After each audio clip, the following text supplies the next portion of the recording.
Today on the net, the 2011 budget presented by Barack Obama causes much reaction online. An international agreement destined to protect intellectual property rights concerns web users.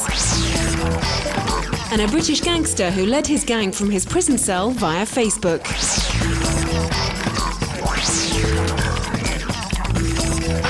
On Monday, American President Barack Obama submitted to Congress a $3.83 trillion budget plan for 2011.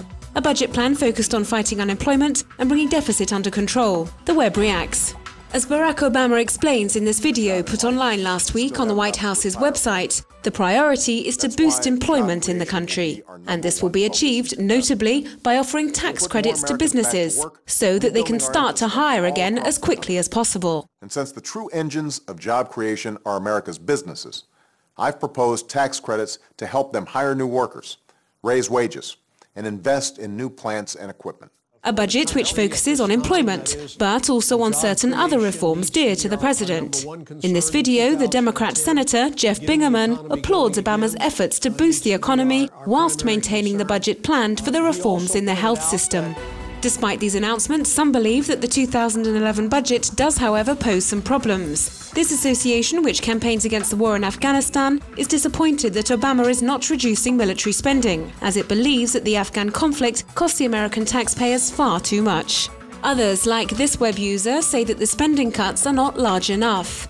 He believes that the measures announced by Obama will make a paltry saving when compared to America's huge deficit, calculated at $1.6 trillion. And Americans are worried about the ever-rising national debt. It's estimated at over $12.3 trillion. Many American citizens, like these video bloggers, are questioning the president over the measures he intends to take to bring the debt down to a reasonable level. Last week, representatives from 39 nations met in Mexico for the 7th phase in negotiations on ACTA, the Anti-Counterfeiting Trade Agreement.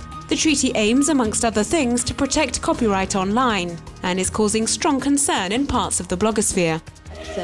For many, like the creators of this video, if the treaty was adopted, it could damage individual freedom on the web. They believe that ACTA is assimilated with potential censorship on the web. That would, in short, end the internet as we currently know it, they have shown. Others, like this extremely annoyed video blogger, condemn a treaty which in the end would only protect the interests of certain large companies, to the detriment of the interests of citizens and net users. The NGO Reporters Without Borders has posted on their website several measures which could be adopted if the treaty had to come to fruition. Governments could, for example, put automatic web filtering into place or limit the access to certain information, measures which the NGO deem threatening to freedom of speech. But for the moment, it's difficult to get more precise information because, as this French Association for the Protection of Web Users reminds us, the ACTA negotiations are secret. The association invites citizens to sign an open letter addressed to the European Parliament to express their opposition to the adoption of this bill. Meanwhile, the campaigning on social networks is just as significant. On Facebook, thousands of opponents of the treaty have joined these groups, which call to the different governments involved to stop their negotiations. The Metropolitan Opera of New York has just launched its web radio. It plays famous operas 24 hours a day, and performances are often broadcast live from the Met stage.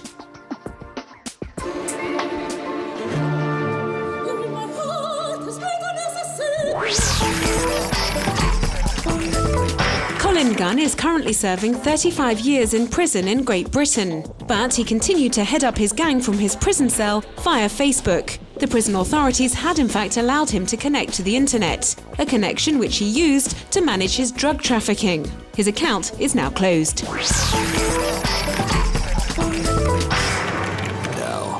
After 10 years of living together, Jeff and Erin are to be married on the 10th of October. And here's the invitation this Australian couple have sent to their friends and family. A video worthy of the trailers from the biggest Hollywood productions. Jeffrey Wong and Erin Martin in The Wedding of Jeff and Erin.